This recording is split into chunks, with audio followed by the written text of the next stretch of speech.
बांग्लादेश में हिंदुओं पर थयेला अत्याचार और हत्याना विरोध में देशभर में लोगों में आक्रोश जोवा मळी रह्यो छे। त्यारे अरवल्ली जिल्लाना मोडासा तालुकाना हिंदू संगठनों द्वारा बांग्लादेश में हिंदुओं पर थयेला अत्याचार और हत्याना विरोध में हिंदू संगठनों द्वारा विरोध प्रदर्शन करवामां आव्युं हतुं।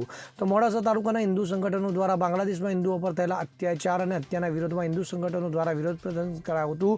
जे अंतर्गत तालुकाना कल्याण चौक में एक सभा योजाई हती, जेमां जिल्लाभરના हिंदू संगठनના કાર્યકર્તાઓ उपस्थित રહ્યા હતા। તેમજ साधु संतो पण आ प्रसंगे उपस्थित रही बांग्लादेश में हिंदुओं पर थयेला अत्याचारने वाखोड्यो हतो। तात्कालिक हिंदुओं पर थयेला अत्याचारने रोकवामां आवे अने केन्द्र सरकार द्वारा आ मामले हस्ताक्षर करी बांग्लादेशना हिंदुओनी रक्षा माटे प्रयास करवामां आवे तेवी पण मांग उठवा पामी हती। तो आ जाहेर सभा बाद हिंदू संगठनों द्वारा मोडासा तालुकाना जाहेर रस्ता पर एक विशाळ रेली योजवामां आवी हती, जेमां मोटी संख्यामां जिल्लावासीओ पण उपस्थित रह्या हता। त्यारबाद जिल्ला कलेक्टरने आवेदनपत्र आपी भारत सरकार बांग्लादेश सरकार पर दबाण करे अने बांग्लादेशमां वसता हिंदुओनी रक्षा थाय तेवी मांगणी करवामां आवी हती। आज अरवल्ली जिले के मोडासा शहर में सनातन जागरण मंच के द्वारा हिंदू समाज बांग्लादेश में हो रहे हिंदुओं पर अत्याचार एवं संतों को प्रताड़ित किया जाता है, इसके विरोध में धरना प्रदर्शन एवं कलेक्टर को आवेदन निवेदन करने के लिए इकट्ठा हुआ है। मैं आपके माध्यम से कहना चाहता हूं, बांग्लादेश में हिंदुओं पर अत्याचार तुरंत रोक लगाई जाए और पूजनीय चिन्मय कृष्ण ब्रह्मचारी जी महाराज को रिहा किया जाए। अगर नहीं किया गया तो हिंदू समाज अनियंत्रित हो जाएगा।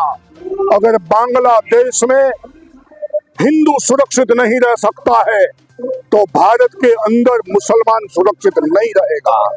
बांग्लादेश में पूजनीय संत सुरक्षित नहीं रह सकते हैं तो मुसलमान मुल्ला मौलवी भी भारत के अंदर सुरक्षित नहीं रह सकते।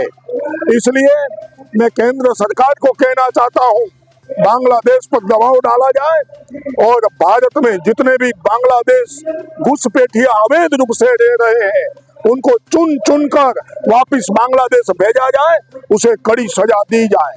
मैं आपके माध्यम से कहना चाहता हूं, यह विचार हिंदुओं को प्रताड़ित करने का आखिर आता कहां से है? तो कुरान में से, हदीस में से संज्ञान लेकर मदरसे में निर्दोष मुस्लिम बालक को आतंकवादी बनाया जा रहा है। इसलिए कुरान, हदीस और इस्लाम पर प्रतिबंध लगाया जाए, मदरसे पर प्रतिबंध लगाया जाए, यही आज के दिन हमारी मांग है। अमित उपाध्याय साथे CN24 न्यूज अरवल्ली। હવે જુઓ દેશ દુનિયાની તમામ ખબરો તમારી આંગળીના ટેરવે। ઉઠાવો મોબાઈલ અને ગૂગલ પ્લે સ્ટોર પરથી ડાઉનલોડ કરો અમારી CN24 ન્યૂઝ મોબાઈલ એપ।